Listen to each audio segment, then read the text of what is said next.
1857 के विद्रोह के कारण सहायक संधि प्रणाली द्वारा भारतीय राज्यों पर नियंत्रण, व्यपगत की नीति द्वारा भारतीय राज्यों को हडीडीचपना प्रमुख राजनीतिक कारण रहे। व्यपगत नीति के तहत डलहौजी ने सातारा, जैतपुर, संभलपुर, बाघाट, उदयपुर, झांसी और नागपुर का अधिग्रहण किया था। इसी व्यवस्था के तहत लॉर्ड डलहौजी ने झांसी की रानी लक्ष्मीबाई का राज्य भी हड़प लिया था। भारतीयों को प्रशासन में उच्च पदों से वंचित रखा जाना, भारतीयों के साथ निरंतर असमान बर्ताव करना आदि 1557 के विद्रोह के प्रमुख प्रशासनिक कारण थे। तीनों भू राजस्व नीतियां, स्थायी बंदोबस्त, रैयतवाड़ी बंदोबस्त और महालवाड़ी बंदोबस्त, निर्यात कर में वृद्धि, आयात कर में कमी, हस्तशिल्प उद्योगों का पतन, धन की निकासी आदि आर्थिक कारकों ने 1857 के विद्रोह की उत्पत्ति में भूमिका निभाई।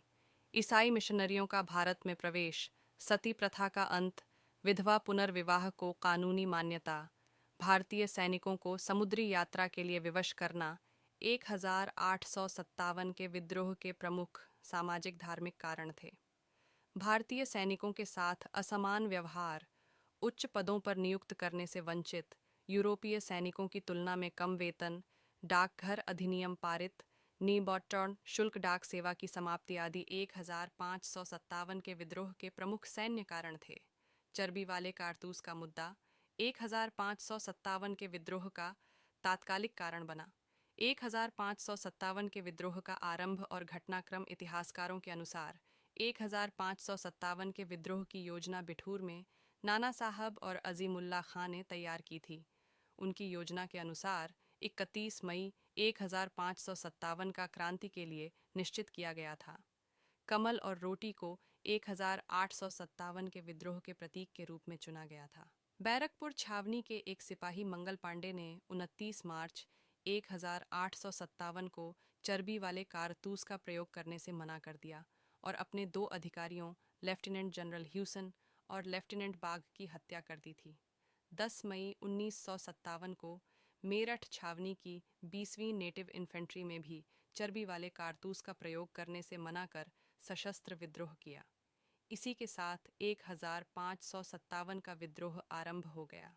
1557 के विद्रोह का प्रसार 10 मई 1557 को विद्रोही मेरठ में सशस्त्र विद्रोह का ऐलान करने के बाद दिल्ली की ओर रवाना हो गए थे और 11 मई 1557 को विद्रोही दिल्ली में सशस्त्र विद्रोह का ऐलान करने के बाद दिल्ली की ओर रवाना हो गए थे।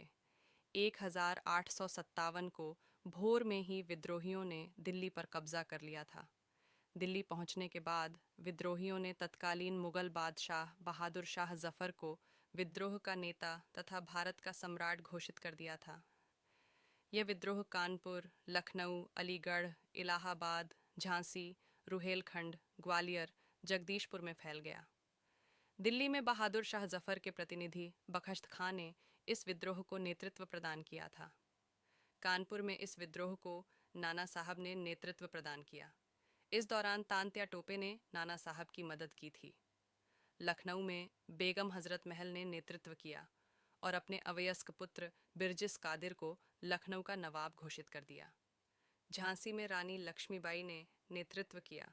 इस युद्ध में अंग्रेजी सेना को जनरल ह्यूरोज ने नेतृत्व प्रदान किया था।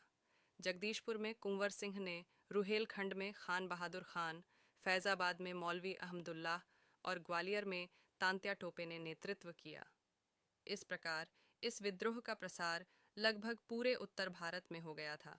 पंजाब प्रांत तथा लगभग पूरा दक्षिण भारत इस विद्रोह से अछूता रहा था।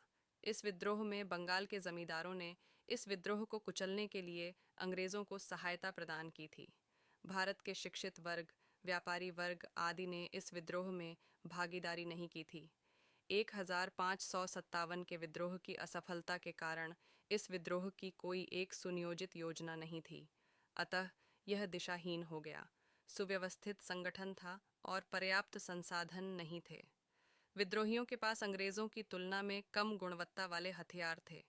भारतीय विद्रोहियों के पास तांत्या टोपे, रानी लक्ष्मीबाई जैसे कुछ ही बेहतर नेतृत्व मौजूद थे, लेकिन अंग्रेज़ों के पास निकोलस आउट्रम, हैवलॉक, हडसन, जैसे एक से एक कुशल सैन्य नेतृत्व मौजूद थे।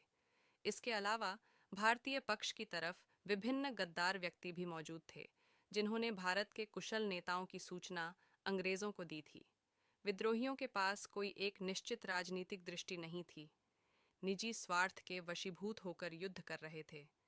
देशी शासक विद्रोह को कुचलने में अंग्रेजों की मदद कर रहे थे। 1857 के विद्रोह का स्वरूप 1857 के विद्रोह के स्वरूप के संबंध में विभिन्न मत प्रचलित हैं। इस विद्रोह के स्वरूप को निर्धारित करने के बारे में विभिन्न विद्वानों ने अपने अपने विचार प्रकट किए हैं।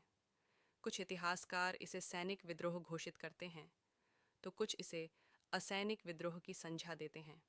सर जॉन सीले ने कहा था कि 1957 का विद्रोह महज एक सैनिक विद्रोह था, लेकिन जॉन सीले के विचार को स्वीकार नहीं किया जा सकता है। यदि हम गहराई से परीक्षण करें तो देखेंगे कि इस विद्रोह में सिर्फ सैनिकों की ही भागीदारी नहीं थी, बल्कि देश का मजदूर वर्ग, किसान वर्ग, जन सामान्य इत्यादि इस विद्रोह से जुड़ा हुआ था। ऐसे में इस विद्रोह को केवल सैनिक विद्रोह करार देना तर्कसंगत प्रतीत नहीं होता है। कुछ इतिहासकार इसे भारत का पहला राष्ट्रीय विद्रोह भी करार देते हैं, लेकिन हमें इस बात का ध्यान रखना चाहिए कि इस विद्रोह के सभी नेता बेशक अंग्रेजों के विरुद्ध लड़ाई लड़ रहे थे, किंतु उनमें एक राष्ट्रवादी दृष्टि का अभाव था।